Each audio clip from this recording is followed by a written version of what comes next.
Estuvo en la Argentina el presidente chino Xi Jinping, que además es secretario general del Partido Comunista y presidente de la Comisión Militar. Las tres instancias importantes de China, o tres de las instancias más importantes, son el partido, el Estado y las Fuerzas Armadas. Concentrar esos tres cargos no es para nada superficial, pero ¿qué podemos esperar de China? ¿Qué puede esperar la Argentina de China? ¿Qué espera China de la Argentina? Está con nosotros Jorge Malena, director de la Escuela de Estudios de China Contemporánea de la Universidad de El Salvador. Jorge, gracias por estar en Sostiene Granovsky. Si querés, empecemos por el lado de China. ¿Qué espera China de la Argentina? A veces cuando uno se pone en la cabeza del otro puede entender mejor una relación, ¿no? Gracias, Martín, por la invitación. Efectivamente, acá hay un interés mutuo muy importante. En el caso de la República Popular China, por sobre todo, ellos tienen interés en los insumos que podemos brindarles, tanto para su creciente industria, y hablamos de mineral de hierro, de petróleo, pero por sobre todo también está la faceta vinculada con alimentar a su enorme población. Tengamos presente los casi 1.400 millones de habitantes que componen este país, a los cuales Argentina les está brindando no solo soja, sino también, por ejemplo, a partir de algunos de los acuerdos firmados, pescado congelado, carne congelada, jugo de fruta, leche en polvo, etc. ¿A cuántos le falta alimentar China para llegar por lo menos al nivel de cubrir necesidades básicas e ir más allá de las necesidades básicas, digamos la alimentación de una persona de clase media promedio en cualquier lugar del mundo? Si bien a partir del éxito de la reforma económica que ellos lanzaron a fines de los 70, se logró sacar a 300 millones de personas de la pobreza, es una realidad que aún existen entre 150 y 200 millones de personas que están dentro de lo que puede considerarse clase baja en China. Por eso hay una enorme tarea aún por delante que en el marco de esta economía de transición hacia el mercado, el partido no puede descuidar.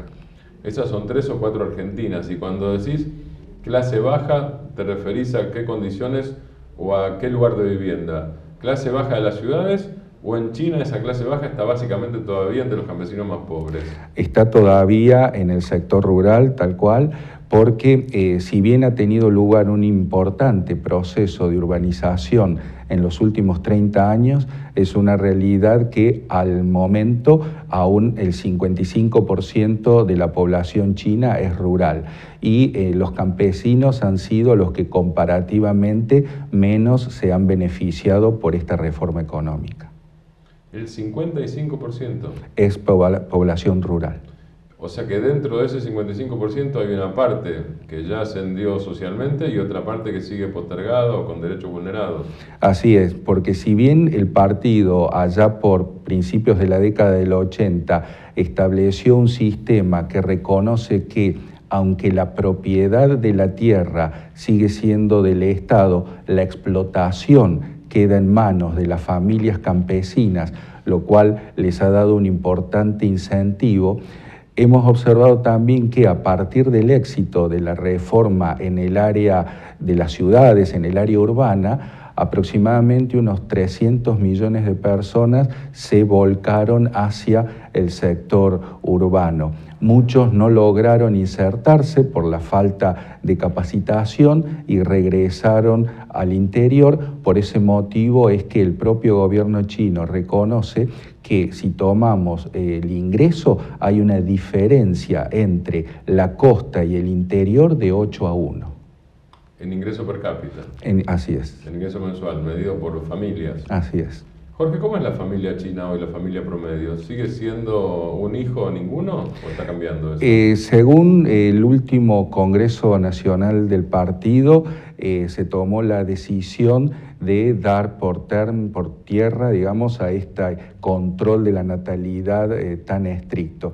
Es decir, que ya no existe la imposición de un solo hijo por matrimonio. Esto en cierta medida venía relajándose ya desde hace unos años en los hechos, porque en el sector rural, dada que la población migraba hacia las ciudades, paradójicamente el campo chino se estaba quedando sin manos para trabajar. Claro. Entonces, por ese motivo fue que empezó a darse una mayor libertad, se podían tener 2 y hasta 3 hijos. Entonces, por ese motivo es que se puede mirar a futuro que va a cambiar en cierta medida este perfil demográfico de China. Se esperan muchos más crecimientos, un alza en la población y, como nos podemos imaginar, una mayor demanda de alimentos. Ahora, cuando es así alza en la población, ¿el escenario posible es pasar de 1 a 2 hijos o a familias numerosas? No, digamos por lo que es la propia... Porque al mismo tiempo tenés esa relajación o el corte en el límite a la natalidad programada, y por otro lado tenés el proceso de urbanización, y en general los procesos de urbanización traen aparejados familias más chicas, no más grandes. Sí. En todo el mundo pasa eso, digo, en Bolivia, en China o en la Argentina. Sí, el propio gobierno chino ha lanzado una política de urbanización, es decir, ellos pretenden generar mayores centros urbanos en la propia área rural, y, como mencionas, está ese elemento al cual se le suma lo que es la propia cultura de China, que hace que ellos no tengan la tendencia a familias numerosas, porque hay un concepto de responsabilidad a la hora de ser padre. Cuando hablas del interior y cuando hablas del tema rural, ¿hablas también de agroindustria o hablas de un campesino cosechando y sembrando con métodos rudimentarios? ¿De qué nivel tecnológico hablas? Si es que existe un parámetro solo o hay varios en China en todo caso. En líneas generales, el campo chino no está suficientemente tecnificado. Creo que casualmente eso es lo que le abre una gran puerta a nuestro país. Se habla mucho sobre la necesidad de agregar valor a nuestra producción agrícola-ganadera. Creo que a la luz de esa creciente demanda de China, de ese campo aún insuficientemente tecnificado, tenemos grandes oportunidades por delante. ¿En qué cosa, por ejemplo?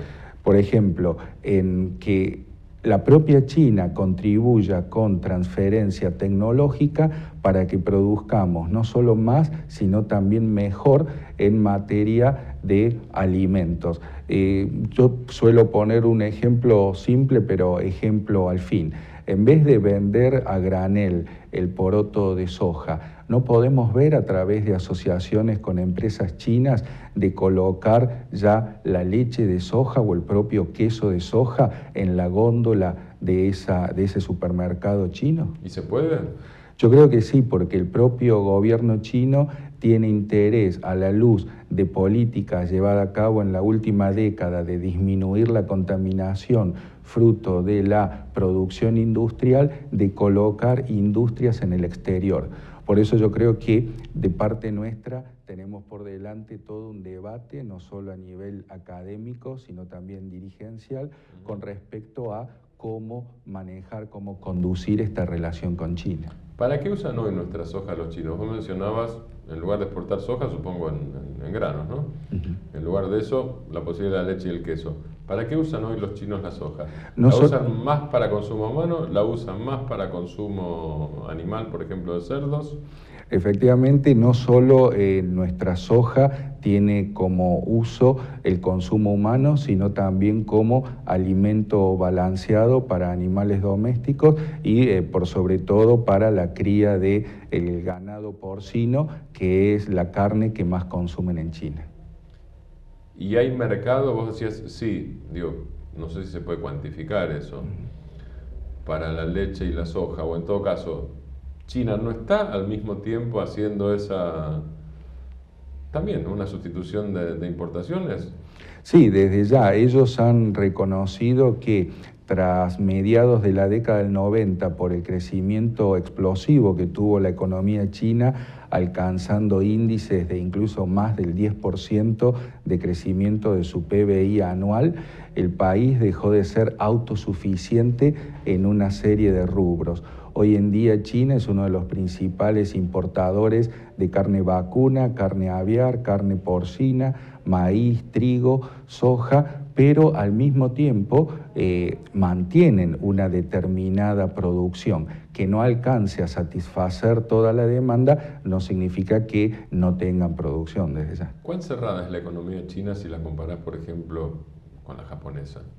Hay controles en lo que ellos llaman ciertos rubros estratégicos, que tienen que ver no solo con la cuestión de defensa, sino con los conceptos que hoy están en boga, como la seguridad energética, la seguridad alimenticia.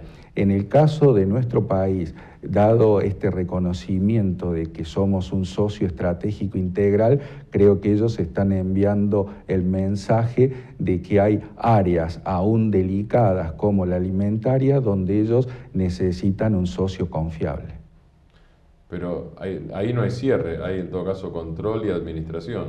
Hay un control que va a llevar... O hay barreras pararancelarias, como en el caso de los japoneses con el arroz, que los japoneses dicen, bueno, es importación libre, pero el grano desde 1,2 centímetros de ancho por 3 milímetros de largo. Si lo tenés, se importa, si no, no. Digamos, hay un monopolio estatal en determinados productos, pero que no tienen estrictamente que ver con la alimentación, que es el sector que mejores oportunidades le ofrece a nuestro país. Por eso yo soy de la idea que a través de joint ventures, es decir, asociaciones de riesgo compartido entre ambas partes, nosotros podemos lograr satisfacer su demanda y beneficiarnos con la transferencia tecnológica que ellos nos hagan.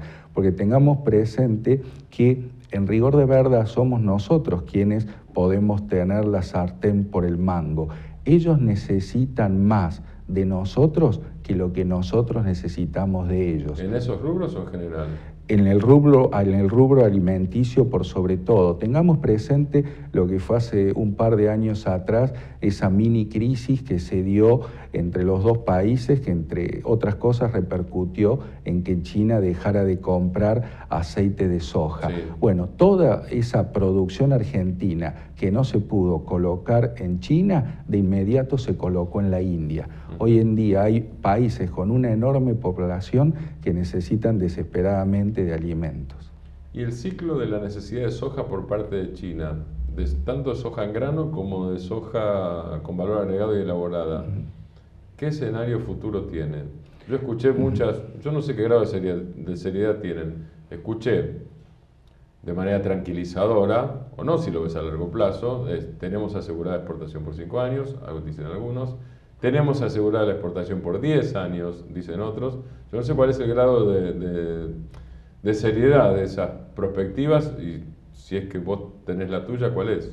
Digamos que si bien soy politólogo, tengo interés en la materia, por lo que tengo conocimiento, por conferencias a las cuales he asistido en la materia, no solo hay la variable de la capacidad de producción en nuestro país, sino también la cuestión de las políticas gubernamentales de aliento a este tipo de producción. Por eso creo que entra ya una cuestión política que depende de cada administración, irá en un sentido o en otro. Pero del lado chino, digo, ¿cuál es la perspectiva ya no de exportación argentina, sino de importación china? Bueno, de soja, ¿no? A eso me refería. Perfecto. ¿Son cuántos años de requerimiento? ¿5 años? ¿10 años? ¿Son más y esas cifras se quedan cortas? Oficialmente sí. Ellos reconocen una necesidad de cara a la próxima década, pero hay cálculos que hacen todavía mucho más extenso ese plazo. ¿Y el mucho más, ya que estamos hablando de China, cuánto es? Y mucho más son 20, 30 años. Son 20, 30 años. O sea que la Argentina tiene un horizonte más o menos tranquilo al respecto de 20, 30 años, exportando granos de soja, o exportando también, o el horizonte se podría ampliar si la exportación fuera, o si la transferencia fuera, o si hubiera joint ventures, como vos mencionabas, con productos elaborados derivados de la soja. Así es, yo creo que no solo se asegura en un mediano plazo la exportación, con posibilidades obviamente a un largo plazo, sino también la cantidad y la calidad. Y por eso hablo de que ante este debate sobre reprimarización o no, lo que tenemos que tener en cuenta es la incorporación de tecnología para que la producción sea más y mejor y tenga un valor agregado tal que permita que los términos del intercambio sean beneficiosos para nosotros. ¿El escenario de América Latina o el de la Argentina no es África en relación con China entonces? Porque yo veo a veces frases como, digo, que dichas en un café se pueden decir alegremente y dichas o en un programa de televisión o en clase cuando vos lo das o en investigaciones son diferentes.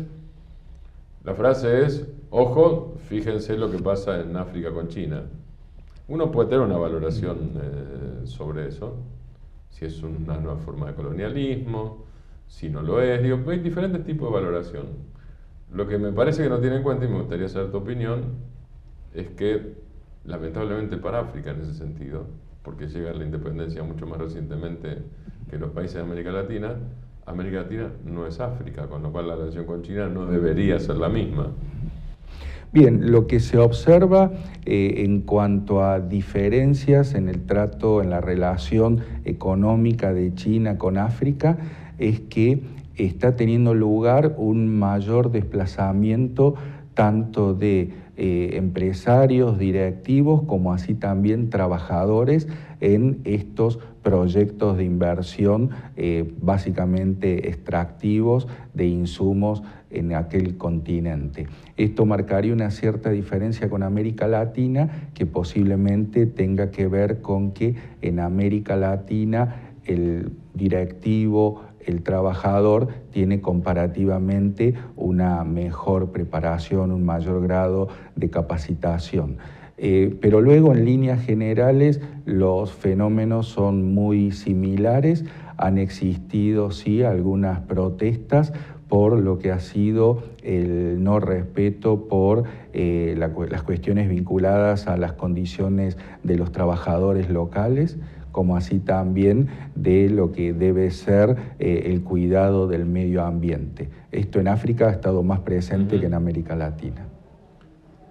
¿Los chinos son una oportunidad para Argentina? ¿Son un riesgo? ¿Son las dos cosas al mismo tiempo? ¿Son al mismo tiempo socios y competidores? ¿Son al mismo tiempo ventaja y peligro?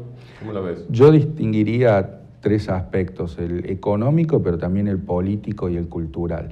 Yo creo que desde el punto de vista económico, China nos presenta una oportunidad para finalmente diversificar nuestras relaciones económicas internacionales. Y obviamente no solo aquí está la China presente, sino también India y otros países emergentes del resto de Asia y de África. Luego, en materia política, no nos tenemos que olvidar sobre que ambas partes comparten su visión sobre la necesidad de construir un nuevo orden político y económico internacional, a lo cual se le suma el apoyo en causas nacionales, como es el apoyo que China nos brinda por Malvinas y nosotros le brindamos sobre el punto de la existencia de una sola China. Y finalmente está el aspecto cultural, que creo que es aquel sobre el cual más tenemos que trabajar, dado que si tenemos una asociación estratégica, aún no nos conocemos suficientemente. Y lo digo incluso al más alto nivel, más allá de lo que es el ciudadano común, porque en muchas ocasiones he recibido, por ejemplo, convocatorias, al igual que otros colegas, para dar cursos a nivel Cámara de Empresarios o el propio Instituto de Formación de Cancillería sobre lo que es China y las técnicas de negociación con China. Cuando hablas del no conocimiento, digo, falta esto. ¿A los chinos les interesa a su vez conocer América Latina o en este caso la Argentina? Sí, y hasta tienen manuales de cómo hacer negocios con América Latina, cuál es la idiosincrasia, cuál es la cultura política y ni qué hablar de los centros de enseñanza. Hay decenas... Perdón, ¿hay un manual sobre cómo hacer negocios en la Argentina o en América Latina? En América Latina y hay un capítulo de Argentina. ¿Lo viste? ¿Y qué dice el capítulo sobre Argentina? Bueno, dice de todo un poco, es una, digamos, descripción bastante completo, práctico. Cruda. Crudo porque muestra nuestras virtudes como también nuestros defectos, pero tengamos presente que esto surge de una observación de la realidad que en muchos institutos, muchas universidades de aquel país evidencia que somos importantes. Es decir, para dar un ejemplo, no solo allí en China tenemos institutos, universidades donde se enseña la lengua española, sino también se enseña la cultura, la historia, la política, la economía de América Latina. Bueno, como vos sabés, en el mundo hispanoparlante, al momento solo existe algo de esa naturaleza en la Argentina, en la Universidad de El Salvador. Luego sí han surgido en estos últimos años instituciones que a través de posgrado están intentando enseñar lo que es China en general o particularmente los negocios entre China y Argentina. Jorge, muchísimas gracias. Un gusto, Martín, gracias por la invitación. Jorge Malena en Sostiene Granovsky, gracias a ustedes. Nos vamos, como siempre, con Lula. La democracia es movimiento permanente, dice Lula, y la política no es pacto de silencio, por eso también este programa. Gracias.